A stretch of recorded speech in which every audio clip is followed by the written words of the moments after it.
Doctor Jaishankar UN चले गए 22-23 को, और उन्होंने बड़ी कॉम्प्रिहेंसिव मीटिंग्स की। अमेरिका में तमाम स्टेक होल्डर्स को मिले, secretary of state Antony Blinken, defence secretary, national security adviser, academia, media, think tank community को। माली इसराइल के शहर किर्यात शमूना पर रॉकेटों से हमला किया गया है। अरब मीडिया ये रिपोर्ट कर रहा है। अरब मीडिया के मुताबिक हमला जनूबी लबनान से किया गया। दुनिया की एक इमर्जिंग पावर के तौर पर इंडिया अब एक बिगर रोल प्ले कर सकता है, ये कहना है जॉर्डन का। हमास और इस्राएली अफवाज में जंग जारी है और दोनों जानिब से एक दूसरे पर ताबड़तोड़ हमले किए जा रहे हैं। इस्राएली फौज ने फजाई के साथ साथ जमीनी कार्रवाई भी शुरू कर दी है, तो हमास भी पीछे नहीं रहा। और 3,760 बच्चे और 9,061, और ये जो है ये इस कदर एक तकलीफ देह सूरत हाल है। और अभी ये पता चल रहा है स्टेट डिपार्टमेंट की प्रेस रिलीज के जरिए कि सेक्रेटरी बाइडेन और डिफेंस सेक्रेटरी लॉयड ऑस्टिन जो है वो इंडिया आ रहे हैं।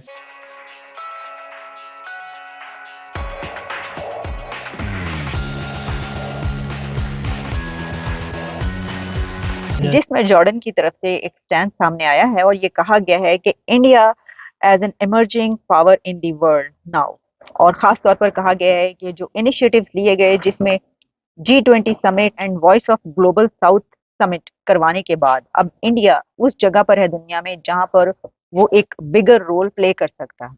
और ये बिगर रोल जब कहा जा रहा है एक ऐसे वक्त में कि जिस वक्त हमास और इजराइल के बीच एक जंग छिड़ चुकी है, तो उसमें ऐसा लगता है कि ये बात इसलिए कही गई है कि इस जंग को खत्म करवाने में इंडिया एक बिगर रोल प्ले कर सकता है। इसकी वजह यह है कि इंडिया एक इमर्जिंग पावर है, इंडिया एक बड़ी ताकत है, जिसने हमने देखा कि G20 जब समिट करवाई तो पूरी दुनिया की ताकतें वहां पर इंडिया में पहुंची, पूरी दुनिया की लीडरशिप वहां पर पहुंची। और इसी तरीके से कहा यह गया है कि वॉइस ऑफ ग्लोबल साउथ जो है वो भी इंडिया बन चुका है, ग्लोबल साउथ की आवाज इंडिया बन चुका है। तो इस आवाज को अब जॉर्डन ये देख रहा है कि एक बिगर रोल प्ले करते हुए देखता है। अब ये बात कहाँ पर की गई है? ये जॉर्डन के एम्बेसडर ने की है इंडिया में, उन्होंने ये बात की दिल्ली में, जिसमें उन इंटरव्यू था, और उस इंटरव्यू के दौरान उन्होंने कहा कि जो एक रेजोल्यूशन हुई इससे पहले जॉर्डन की तरफ से, उसमें कुछ कंट्रीज ने एब्सटेन किया था। आप जानते हैं हमास और इजराइल पर वो रेजोल्यूशन थी, और कुछ कंट्रीज ने उसकी सपोर्ट की थी, कुछ ने उसके खिलाफ वोट दिया था। इंडिया ने एब्सटेन किया था। तो जॉर्डन के एम्बेसडर की तरफ से कहा गया कि ये इंडिया का जो है वो इंटरनल मामला है, वो किसी के साथ भी खड़ा हो सकता है, या जो भी जिस तरफ भी वोट करना चाहे कर सकता है, इस पे हमें कोई प्रॉब्लम नहीं है। लेकिन हम ये देख रहे हैं कि इंडिया दोनों तरफ रोल प्ले कर सकता है। अच्छा, अब ये जो दोनों तरफ रोल प्ले करने की बात है, इसमें हमें ये नजर आता है कि हमास और इजराइल, यानी किसी से भी बात मनवानी हो, किसी को टेबल पर लाना हो, किसी से डायलॉग करना हो, जंग बंदी की बात करनी हो, तो जब पहले भी यूक्रेन और रशिया के बीच जंग छिड़ी थी, तो उस वक्त जिस कंट्री का नाम बार बार लिया जा रहा था और जिस प्राइम मिनिस्टर का बार बार नाम लिया जा रहा था, वो नरेंद्र मोदी साहब थे, जिनके मुतालिक कहा जा रहा था कि इस जंग को बंद करवाने, खत्म करवाने में वो अपना किरदार अदा कर सकते हैं। इसकी वजह यह है कि उस वक्त भी कहा गया था कि इंडिया का जो रिलेशन है वो रशिया के साथ भी डेकेड्स पुराने बहुत दोस्ती, और यूक्रेन के साथ भी वो अपने ताल्लुकात ऐसे रखते हैं कि उनको भी कह सकते हैं। और फिर हमने देखा कि ज़ेलेंस्की की तरफ से बार बार इंडिया को पैगाम भेजे गए, और नरेंद्र मोदी साहब से उन्होंने राब्ता भी किया ज़ेलेंस्की साहब ने, और फिर दोनों के बीच जो है ये हुआ कि जनाब वो जो है वो इसके बीच में पड़े, और फिर रशिया की तरफ से भी इस तरह की चीजें हमें देखने को मिली।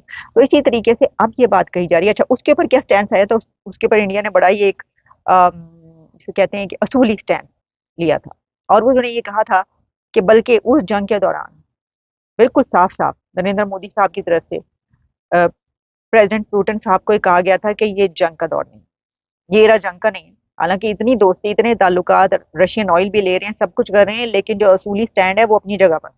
मोदी साहब फरमाते हैं, पुतिन साहब, ये इरा रशिया के लिए जो है वो जंग का नहीं है, ये इरा किसी भी कंट्री के लिए, दुनिया के लिए ये जंग का नहीं, ये दौर जंग का नहीं। अब देखें ना, वो तो आर्टिफिशियल इंटेलिजेंस की बात कर रहे हैं वहां पे, दिसंबर के मंथ में, एक महीने के बाद आर्टिफिशियल इंटेलिजेंस को अब लीड करेगा इंडिया, और as a global leader in artificial intelligence हम 2+2 मिनिस्ट्रियल डायलॉग। अब ये जो मिनिस्ट्रियल डायलॉग है, ये अमेरिका और इंडिया के बीच में एक बड़ी एक जिसे आप बोलते हैं नेक्स्ट लेवल की एक इंगेजमेंट है। मींस कि फॉरेन पॉलिसी एंड डिफेंस के एरियाज में जो है वो डिस्कशंस होंगी। लेकिन अहम चीज़ इसमें ये है कि जो एरिया इम्पॉर्टेंट है फॉर अमेरिका वो है इंडो पैसिफिक।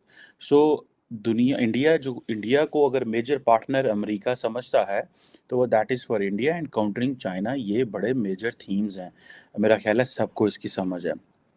और एक ग्लोबल पार्टनरशिप है इंडो पैसिफिक कोऑपरेशन के हवाले से।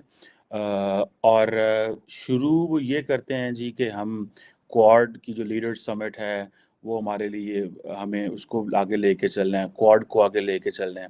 अगर आपको याद हो, रिसेंटली डॉक्टर जयशंकर ने कहा था हमने क्वाड को ट्रीटी नहीं बनने दिया। जब आप ट्रीटी साइन करते हैं इंटरनेशनल लॉ में, then you are bound to go with the laws. For example, North Atlantic Treaty Organization, NATO, the European Union is supposed to pay 2% of its GDP to the NATO. अपने defence पे लगाना है उन्होंने। इसीलिए Donald Trump आके कहते थे Europe में कि आप अपने पैसे देते नहीं, हमें आपके पैसे देने पड़ते हैं, all that. So doctor Jaishankar कह रहे हैं कि हमने क्वाड के साथ ट्रीटी नहीं की। क्वेश्चन ये इमर्ज होता है कि जितना लेवल ऑफ इनसिक्योरिटी यूरोप में है, क्या उतना लेवल ऑफ इनसिक्योरिटी इंडिया में आ सकता है that it needs to go for the American partnership और ट्रीटी विद द यूएस?